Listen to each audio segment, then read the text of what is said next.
Il est tout à fait exact que j'ai toujours eu un grand faible pour Jésus.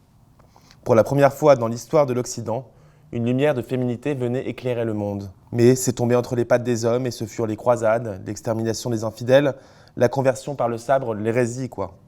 Le christianisme, c'est la féminité.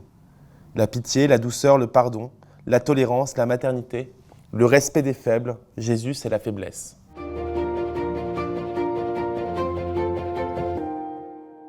Henri de Montmarin, merci de nous présenter Romain Gary pour Regard Protestant, l'écrivain français aux 2 prix Goncourt, le résistant, l'aviateur, le diplomate. Et vous avez choisi de commencer par l'un des premiers romans de Romain Gary, Les Racines du ciel, son premier prix Goncourt. Pouvez-vous nous dire comment est né ce roman ?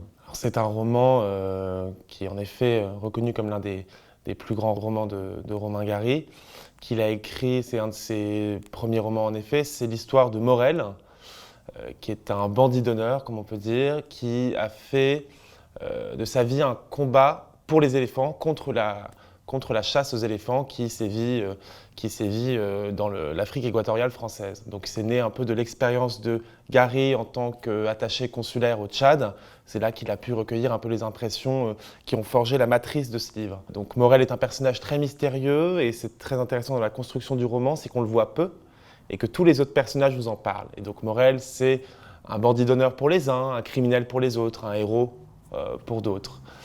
Donc il rappelle toujours le chiffre de 30 000, qui est le nombre d'éléphants tués par la chasse aux éléphants qui sévit en Afrique équatoriale et qui réunit avec les moyens dont il dispose, qui sont souvent des moyens dérisoires, certains documents, certains comités pour essayer de mettre fin à la chasse aux éléphants. Et d'ailleurs, il y a quelques images typiques de l'univers garien, le contraste entre ce Morel qui finalement a un espèce de petit fonctionnaire et qui a même une pétition qui fait tourner un peu vis-à-vis des autorités et des gens qui composent l'univers de ce pays pour mettre fin à la chasse. Mais on sent bien que c'est un combat désespéré et c'est un livre qui a été considéré comme un livre visionnaire sur le combat écologique, sur la lutte écologique et la complexité de la lutte écologique. Parce que même les autorités africaines s'opposent pour certains à l'interdiction de la chasse aux éléphants.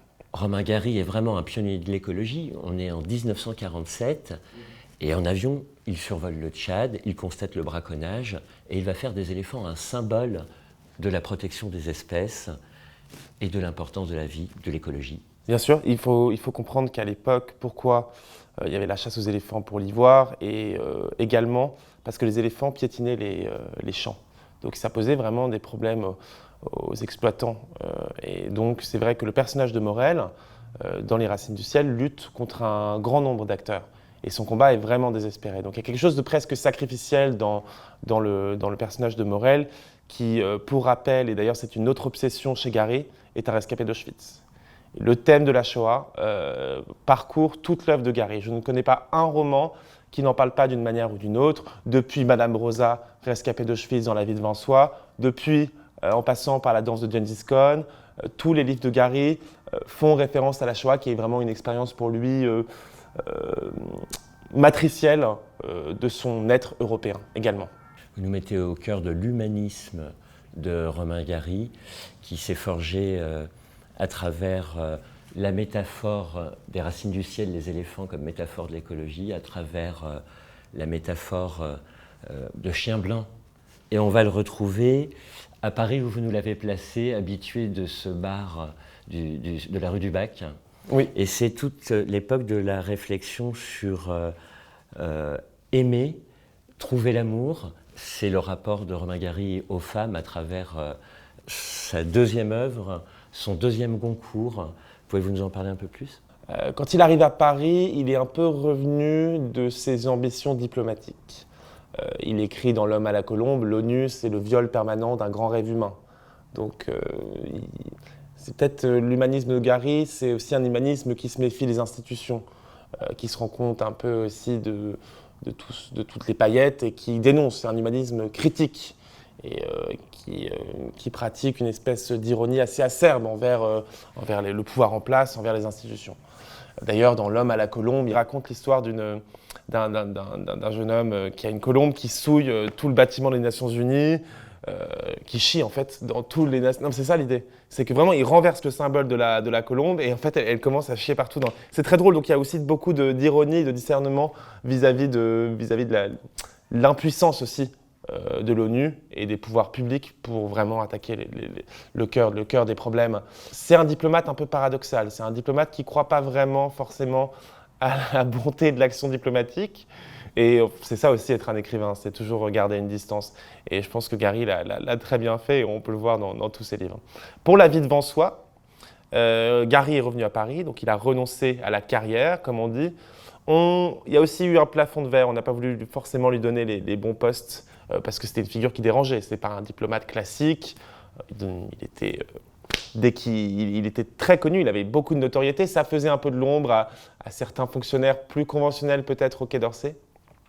Et donc il revient à Paris et il se consacre vraiment à l'écriture pleinement avec Jean Sibert qui l'a ramené de Los Angeles et avec laquelle il vit rue du Bac. Et il écrit notamment un livre avec le pseudonyme d'Émile Ajar. Et c'est drôle parce que Romain Gary et Émile Ajar n'écrivent pas forcément de la même manière. Et c'est très drôle chez Gary cette coexistence de plusieurs styles différents. C'est assez déroutant parce qu'on a l'impression que c'est une œuvre vraiment protéiforme, pas du tout linéaire. Il y a plein de façons de commencer Gary. Et c'est un écrivain qui est très dense et un style très varié. Un style très varié. La vie devant soi, c'est vraiment l'illustration peut-être la plus emblématique de l'humanisme de Gary, de la fraternité qui parcourt les œuvres de Gary, l'amitié entre un jeune garçon abandonné, un fils de putain, comme il le dit dans le livre, un enfant de prostituée, abandonné et recueilli par Madame Rosa, une tenancière d'une maison pour jeunes enfants abandonnés.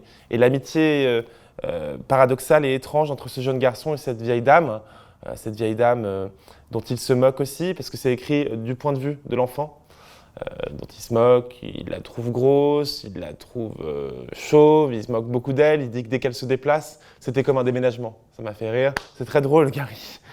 Et c'est l'histoire de l'amitié paradoxale entre ce jeune garçon, Momo, et Madame Rosa. Donc il y a plein d'amitiés comme ça dans Gary, dans l'éducation européenne, il y a la même chose entre Janek, le résistant polonais, et Augustus Schroeder, qui est un Allemand. Donc il y a cette amitié un peu paradoxale en temps de guerre.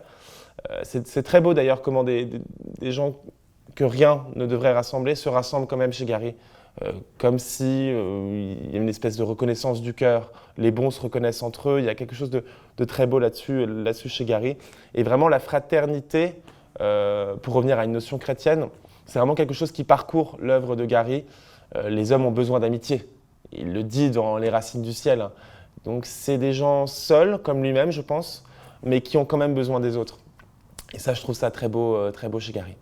Romain Gary va écrire Au-delà de cette limite, votre ticket n'est plus valable et se lancer littérairement et biographiquement à corps perdu dans la passion pour les femmes. Quelle place ont les femmes dans sa vie au-delà de la figure de sa mère dans La promesse de l'aube ? Bien sûr. Les femmes ont, bien évidemment, tout le monde le sait, une grande place dans la vie de Gary, mais au-delà de cette limite, votre ticket n'est plus valable, c'est peut-être une vision assez ironique de l'impuissance chez l'homme. Et c'est vrai que ça a été un drame dans sa vie, de là à dire qu'il s'est suicidé à cause de ça. Je n'irai pas jusque-là, mais il le traite avec humour. Mais voilà, pour calmer un peu cette image, pour casser cette image, on le voit comme un macho, on peut le voir comme un macho, mais je pense pas. Et d'ailleurs, je trouve que les femmes ont toujours un très beau rôle dans les romans de Gary, et ne sont pas du tout présentées de manière caricaturale. Voilà, malgré l'image de séducteur qu'il peut avoir et qu'il décrit un peu dans ses œuvres, et notamment avec humour dans Au-delà de cette limite, votre ticket n'est plus valable, c'est quelqu'un qui a une grande part de féminité et assumée. Il a toujours pensé que le féminin était un facteur de civilisation et essentiel à la civilisation. D'ailleurs, il y a un très beau passage dans Les Racines du ciel où toute cette compagnie un peu masculine imagine une femme. Donc il y a une femme imaginaire pour laquelle il cueille des fleurs, à laquelle il déclame des poèmes, et ça les civilise, ça les rassure et ça leur permet d'avoir un échange plus civilisé. Donc pour Gary, le féminin, la féminité humanise et est essentielle à la civilisation. Et d'ailleurs, il a une très belle citation dans Clair de femme sur Jésus et la féminité. Il a une vision très personnelle et très juste, je trouve, de Jésus, de la féminité et de la délicatesse. Je dis simplement que le premier homme dans l'histoire de la civilisation à avoir parlé d'une voix féminine, c'est Jésus. Car enfin, quel est l'homme qui le premier a prêché la pitié, l'amour, la tendresse, la douceur, le pardon, le respect et la faiblesse? Quel est le premier homme à avoir dit « merde », enfin c'est une façon de parler, il le dit comme ça, à la force, à la dureté, à la cruauté, au point et au sang versé. Donc voilà, pour Gary, Jésus a introduit la douceur, la tendresse, la délicatesse, et je pense que c'est tout à fait vrai dans ce qu'on peut dire de quelle serait la part de terreau chrétien dans la littérature de Gary. Je dirais que c'est ça. C'est une certaine délicatesse, une certaine douceur. Il y a une phrase très drôle dans La vie devant soi. Il dit « Je ne me battais jamais, ça fait toujours mal de frapper quelqu'un ». Avec beaucoup d'humour, avec ce renversement. C'est très drôle d'ailleurs, La vie devant soi, pour ce genre de choses. Donc voilà, la part chrétienne de Gary, je dirais, au-delà de la fraternité qui parcourt tous ses livres, de la tolérance, qu'on voit dans La vie devant soi, dans Chien blanc, après dans tous ses livres aussi, c'est cette délicatesse envers les autres, et envers les hommes, envers les femmes et envers les animaux, parce que l'animalité, le leitmotiv de l'animal est présent dans tous ses livres, des Racines du ciel, en effet, avec les éléphants, et même de gros câlins, qui racontent quand même l'histoire assez incongrue d'un homme et de son python. Donc voilà, il y a quelque chose de vraiment très tendre à l'égard des autres chez Gary. L'humanisme de Gary, il n'est pas seulement cynique, il est plein d'humour, de tendresse, de douceur et de féminité. L'humanisme de Gary, c'est vraiment un humanisme qui ne condamne pas l'homme. L'homme est un pécheur, l'homme est imparfait, l'homme est défaillant, et pourtant il y a toujours quelque chose à sauver. Et on le voit dans tous les personnages de Gary. Dans Les Racines du ciel, d'Orlando, qui est victime d'un coup de feu par Morel, fera tout ce qu'il peut pour lui éviter d'être condamné. Dans La vie devant soi, il y a une très belle phrase qui résume un peu cette dimension du gris chez Gary. Ni blanc ni noir, mais les hommes sont gris, à la fois capables de bon et de mauvais. Il dit le blanc, c'est souvent le noir qui se cache, et le noir, c'est parfois le blanc qui s'est fait avoir. Donc, il y a toujours du bon chez les hommes quand on fait des recherches. Nul n'est méchant volontairement. Il y a vraiment de l'espoir et de l'amour des autres chez Gary. C'est ça l'humanisme garien. C'est un humanisme lucide, mais qui ne condamne jamais et qui voit le double, et le bon et le mauvais, et qui peut toujours rattraper. Merci Henri de Montmarin pour ce portrait de Romain Gary pour Regard Protestant. Et pour entrer dans son œuvre, quels sont les meilleurs ouvrages? Quel est votre préféré? Alors, mon préféré, c'est Chien blanc. Je trouve qu'il résume le mieux les grands thèmes de Gary, et puis le style est vraiment arrivé à une espèce de perfection. C'est un livre un peu tardif. Et pour les incontournables, il y a la très belle biographie de Dominique Bonnat et le tout nouvel abécédaire qui est sorti et qui compile des citations très pertinentes pour essayer d'explorer un peu tous les livres de Gary.